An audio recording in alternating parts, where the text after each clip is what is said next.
really? Fantastic. Right. Oh. Blimey. How long have you actually been collecting Noritake porcelain? About a year and a half. But the original piece that I started with was my mother's, which I've had about 30 years, something like that. Which is, you brought it with you? These two vases. This pair? Yes. Okay. She actually swapped me because she fancied the pair that I had, so we swapped. And I had a large mantelpiece which to fit on. So it took you 30 years really to get into the idea of collecting the stuff? Yeah, we never knew what it was at all. It had, we'd never heard of it. So we just happened to see some other pieces with the same mark on. Okay, so what was the first purchase? Was the bowl. This bowl here? Yes. I think what is remarkable about Noritake is that 25 years ago, you couldn't give the stuff away. No. Nobody wanted it. And then, we'd get the odd American turning up and buying it, and it really has become very much a sort of a US-dominated market. Yes. However, having said that, I know that you're aware that there is a UK collectors club. Yes, there is. Yes. And there's a lot more information coming out about Noritake. Yes. What is great about Noritake, I think, is the fact that it was very much an international concern. Yes. Because the design team were in New York, headed by an Englishman, making porcelains in Japan for the European and the American market. Yeah. So it was all very clever. We think of international companies today. They did copy a lot of other styles. I mean, there's quite a bit that's on the style of Wedgwood as well. Oh, yes. So there's quite a lot of different styles. Well, the one to look out for is the abstract designs that you often get on plates, designed by none other than Frank Lloyd Wright. I don't like it. You don't like it? No, I like the pretty pieces. Oh, do you? Rather. Right, you've got definite set views about what you want to collect in your Noritake. Yes. I think where they win is, as with that bowl and this piece, whereas in Staffordshire in the sort of 1920 period, much of what was being mass-produced was being transfer printed. Right. Noritake went one better, and they actually hand-painted pieces. Yes. Now, if you look at this, each one of those roses is entirely hand-painted, Yes. and that makes it special. Also, they didn't go easy on the gilt as well, so it's what I call bright and bonny. Yes. I've got to say that the pair of vases are quite splendid. Yes. I think that I don't know how much you paid for them, but if I can just say that I would expect today that you would have to pay around about £200 to £250. Yes, we paid £210 for them. So that was a near one, wasn't it? Yes. And all I can say is thank you for sharing a little bit of early 20th century Japan with us here in Hartlepool. Lovely, you're welcome. Thank you. This is a very English setting for a very Japanese doll. And here she stands in her kimono, looking, I have to say, slightly overdressed for today's conditions, this hot sunshine. And in my hand, I've got a card, a business card, which says, Mr. Takayuki Eguchi from Nagoya, Japan. Any connection? I'd like to hope there is. That was my father. He wasn't 17 years old, because that was the age when he left Japan to finish his education in Great Britain. And give me a date for that. But he arrived in 1914, just before the Great War, when, of course, Japan and Britain were allies. And had very close ties. So your father came to England. Yes. Did he bring the doll with him? No. Ah, there's more to this, is there? Well, there's my father, and he fell in love with this English lady, my mother. Yes. And this is my grandfather, Komaichi, who was outraged that his eldest son was going to make a marriage in England. Oh, so this wasn't the plan. The plan was for him to get his education, go home and marry some... Well, there was a marriage already arranged. So it was loss of face for grandfather. Of course. It was an outrage. He said, come home or I will cut off your allowance. So my very stubborn father said, I'll get a job. And he was very distressed because he loved his father. His father had always been most loving. And they had their first daughter, Alma, but she died when she was 9 of meningitis. So it was a terrible tragedy. Yes. And Komaichi was so shocked to lose a child that he relented, forgave his son, and invited the whole family to Japan. So that is what this is about. It's about the reconciliation of my father and my mother meeting for the first time the Japanese family. Then the doll you got in Japan, or Grandfather, very generously, he loved my mother, he loved his grandchildren, and he commissioned this doll to be made by the master doll maker in Kyoto. He commissioned the most beautiful doll for my brother, which was a samurai on a horse, which was, I always preferred to this rather prissy doll. Yes, I would have been in your camp, actually. I love that. But she is just gorgeous. He also commissioned kimonos for my mother and myself to be made too. So we came back embarrassingly loaded with many, many, many boxes of gifts. How wonderful. And can I picture you in a kimono like this? Was it similar? Oh yes, it was very similar. Very similar with the darker colour outside and then this radiant sort of colour showing through. Amazing, My isn't petticoat was the same golden orange colour. Fantastic. These dolls are actually known as ichimatsus, play dolls, and they were very popular throughout the whole of the Meiji period, which was 1868 through to 1912. The head is made out of papier-mâché, but which has then been covered with a kind of gesso, which has taken an extraordinary sort of, it almost has a feel of and finish of porcelain. It's an incredible finish on the surface of the face there. The hands also papier-mâché and similarly finished. And of course this glorious costume made as the full-size costume would have been. She really is the symbol of the family reunited, isn't she? Yes, she is. Well, she ought to be priceless, but everything has a price. And I would say that her value to a collector would be something around £1,000, which, in the light of what it represents to your family, seems like a snip. Oddly enough, this was made in the same place as that. Oh, right. It's from Kutani in Kaga province in Japan, about 1880. Right. What's so nice about it is the subject matter. Yes, You've lovely. got this wonderful, fat... I'm not even sure he's an owl. I think he's an owlet. He's a baby Yes, owl, I isn't think he? so too. And what's nice, though, is the way he's sitting there sort of looking at his lunch. Yes. He's about to put this claw down and go, Yes. oh, breakfast, lunch, lovely. You liked it too, did you? Yeah, I think it's absolutely lovely. Yeah. It's particularly the shape. You want to touch it You want all to the touch time. it? Yes. Yes. And of course, the colour around the back is quite breathtaking. Yes. And this particular green colour, very characteristic of Kutani, as is this mixture of black on green. Again, something you would expect to come from there. Well, I think it's a marvellous thing. Where did this one come from? Well, that was left to my mother.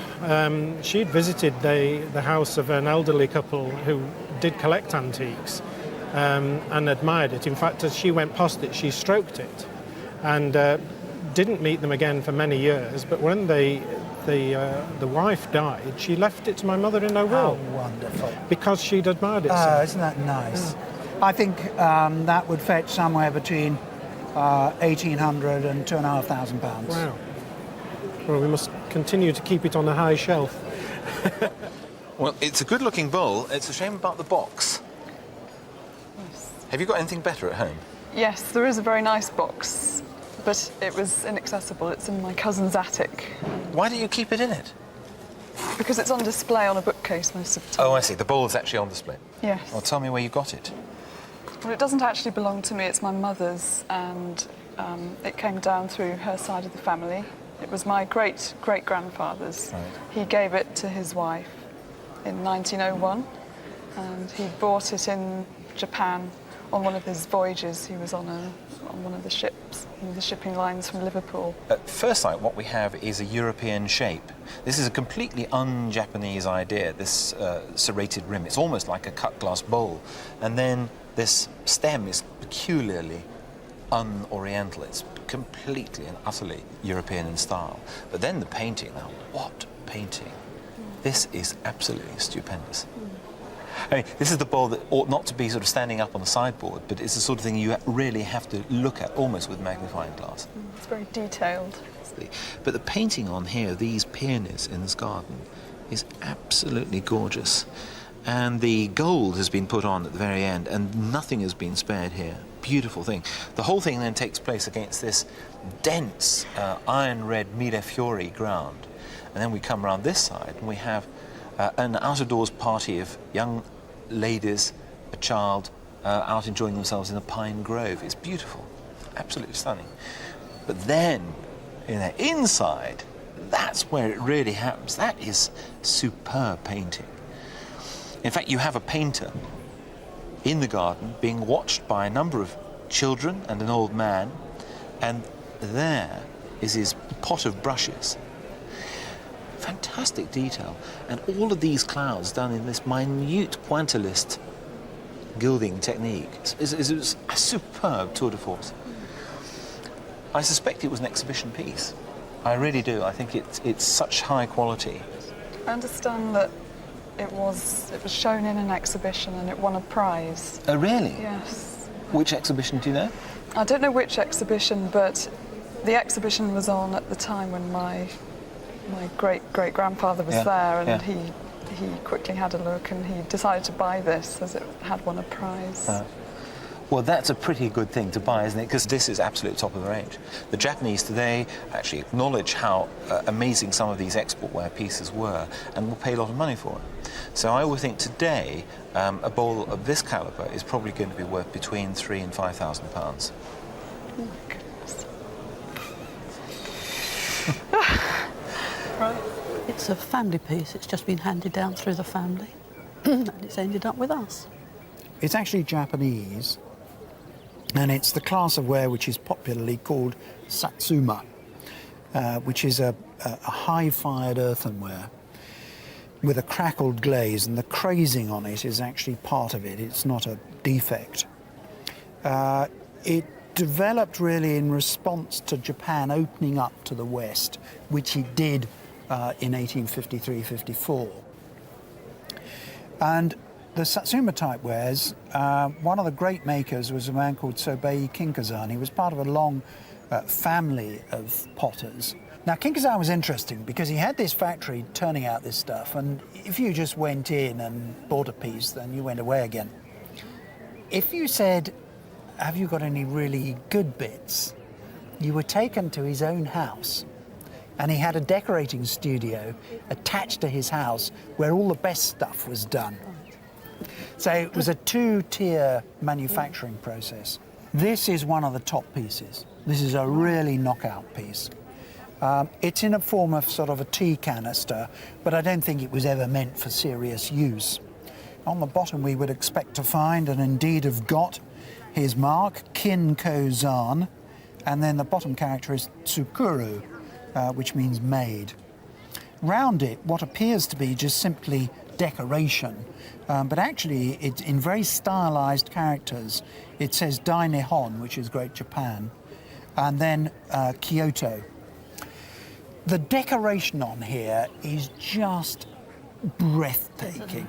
It is just unbelievable that somebody could take a brush with enamel colours on it and do this extraordinarily detailed painting. The scenes are absolutely typical. We've got a woman and her daughter there. We've got a mountainous landscape. We've got a cockerel perched on a blue rock. We've got a couple of children. Another landscape with figures going up to a sort of house in the mountains. And here, which is very nice, a sort of dog-like character, which looks more like a cross between a dog and a cat. The sort of grey clouds, which appear to be up here, up close, that's every single dot is painted with the single hair of a brush, and that's actual gold, and that's continued over here. Now, Kinkazan, one of his introductions was this dark blue enamel, which he then gilded, and the problem is with it, the gold doesn't like sticking on it very much, and is usually worn off. Here, it's with very slight wear, it's still in pristine condition. The nice thing about this one is that some of the panels are actually signed by the painter, and you've got at least two painters on this piece. And this one is one I can read. It says Oshizan. It's, I think, a remarkable find. I mean, it's as good as a piece of Satsuma as I've ever seen on the roadshow. Really? Really. Where do you have it at home? Stuck in my husband's office. Whereabouts in his office? I don't like the sound of offices. Offices sound like crashing On a about, shelf. telephones, No. files. No, on a shelf. It's safe, is it? Well, I thought so. I'll put it in a glass cabinet when I get Put it home. in a glass cabinet when you get home, because it's worth £8,000 to £10,000. Blimey. Thank you very much. Thank you for bringing it in. What was the story behind this? Was this something you went out and bought? Or? No, I believe my grandmother bought it for me when I was just about 4 or 5 years old. So we're talking mid-30s? Yes, mid-30s, yes. And what's lovely about this, first of all, it's unusual to have a Japanese toy. Celluloid, which of course was very inexpensive. Yes. But the thing that really makes me laugh is here they've called it the Pinocchio on the screen stage. Obviously, nothing to do with Pinocchio at all, but they were trying to cash in on the story. And it's very nicely lithographed and decorated here. And of course, because it's such a sort of fragile material, not many of these have actually survived in decent condition. Now, it's blowing a gale out here, but I'd like to see whether it works, because it's got this completely nutty action, hasn't it? The little thing, just give it a little. She makes me feel a bit queasy. Oh, yes, yes, yes. Because it survived, and it is really a miracle that it survived at all, and because Japanese toys from this period are so popular, it's going to be worth quite a bit of money. Is it? Oh. I wasn't sure if it was worth anything at all, rather sort of an interest. Yes. Well, it's certainly going to have a value of between perhaps £400 and £500. You surprise me. You really do. Because I don't know how much it would cost in those days, but it would be just a few shillings they would have. Exactly. Thank you so much. I'm thrilled about that. Tell me, you keep this in a cardboard box in the attic? No, not at all. No. It has an honoured place in an alcove in our sitting room. It must look wonderful. Well, it's clearly a Buddhistic figure. Yeah. And Buddhistic figures are extremely difficult to attribute as to where they came from. Because like Russian icons, the idea is to keep the things the same as possible throughout generations. But once we start looking at it, maybe there are some clues. We've got on here some characters which are cut out of metal. Yeah. Which is very unusual. I haven't seen that before. I didn't know that. But the characters are either North Indian or Tibetan. Yeah. So that, we think, maybe is where it comes All from. right. The mandala here is carved with scrolling clouds. We come down here. The Buddha is standing on a lotus throne, which is his symbol. The lotus is the symbol of purity. We come down to these very strange and unusual flower leaf scrolls, which I've not seen before, to a group of 6 immortals who've got various attributes, and these are Buddhist immortals, or Lohan. And then down to the bottom, we've got a dragon, a sort of kailin, I think it's supposed to be, a turtle, and the turtle supports the world in part of the mythology. Now, the quality of the carving, because this is all carved wood, which has then been gilded, this is gold leaf on here, is of very, very high quality. Much better quality than one would have expected had it come from Tibet or India. Nor does it say to me China, oddly enough. But when we get back up here again, the quality says to me nowhere else but Japan. Oh, now that is interesting. That I hadn't thought. At this date, and I think we're talking about Right. 1890, 1900, Yeah, this was made in Japan, right. possibly for export to Oh, right. Tibet. Right. I think it's absolutely splendid. Because it's Japanese, it's going to be worth more than if were it anything else. More than Chinese, more than Indian, more than Tibetan. I think we're looking at about 10 to 15,000 pounds. Right. Oh. I was left it by my godmother, who was also my mother's sister. It was left to me as a jewellery box, but I don't know the history of it really. Do you use it for jewellery, or No, I don't. It has these No. little drawers inside which would accommodate jewellery, and they have rather nice wooden linings. So that would be absolutely right. And in the old days, when it was made, it might have been intended for such things. Right. But how did your family come by it? Well, my aunt was local and she worked as a manageress of a shop in Clitheroe, and apparently an elderly gentleman took a fancy to her and kept bringing her presents. Apparently he was well travelled, and that's all I know. I think she was given it either just before or just after the war, but I'm not sure of the date. Yes. Do you know whether he travelled in Japan? I've always thought that it was Japanese, and I thought there might possibly be some bronze in it. Somebody once told me they thought there was some bronze in it, but it's not all bronze. Yes. Well, there are a whole variety of metals in here.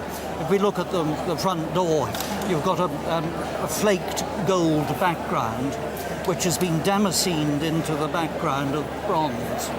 And so to damascene a metal, you take a rough file, and then into that burr, rather like Velcro, you hammer another metal and polish it until it takes on this absolutely smooth surface that they've got here. This little character is a man called Fukarokuju. Now, Fuku, believe it or not, is Japanese for happiness. Right. So he is the god of happiness. I did wonder if the Fukarokuju. figures meant anything at all. And round the side here, you've got another of the gods of good fortune and happiness, a man called Daikoku, recognisable because he's got a little hammer.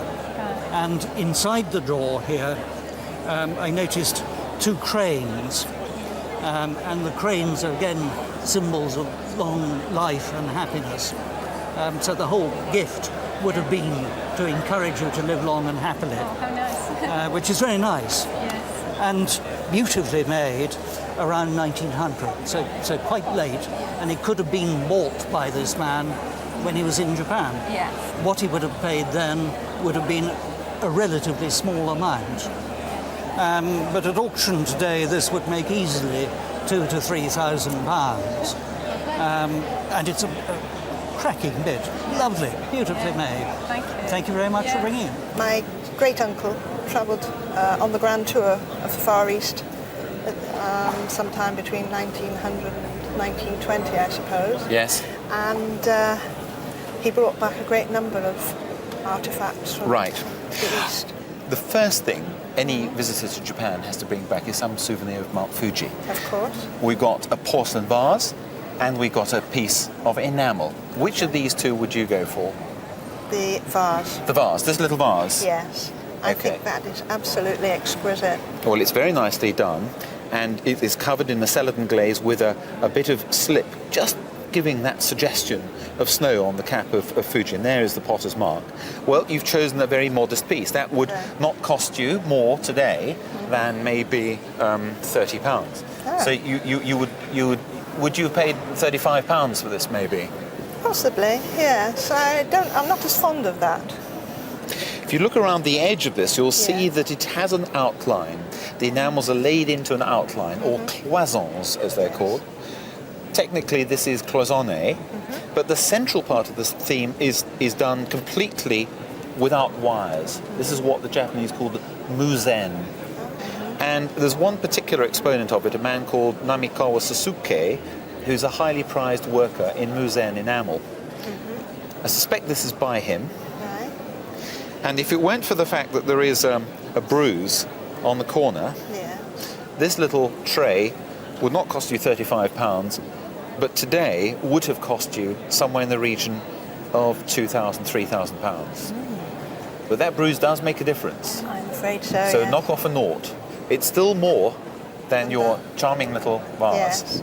Choose a piece of Satsuma ware. Which of these two do you prefer? The one with the wisteria inside. The one with the wisteria? Yes. Well, let's have a look first at this one. That's a cherry, I think. And here you have a scene of people outside a large wheeled vehicle. I mean, this is a sort of Lord's Mayor procession in Japanese version. But this is not the one you want. That's the one I wouldn't choose. You want this one? I would choose the other one. Why? Because of the wisteria inside. This is the bit you like? This is the part I like, yes. The sparrows flying through wisteria. That's right. I have that in my garden, and it looks beautiful. It is gorgeous. So it's sentimental, really, you know. Well, if I tell you, of these two pieces, you prefer the second. Yes. If I tell you the first of these It's the more valuable. is worth somewhere in the region of £200 to £300. Yes. The second one is by a man called Yabumezan. This is the one you've chosen. That's the one I would like, yes. This is worth somewhere between £2,000 and £3,000. Really? Fantastic. You've got the right piece. I got the right one.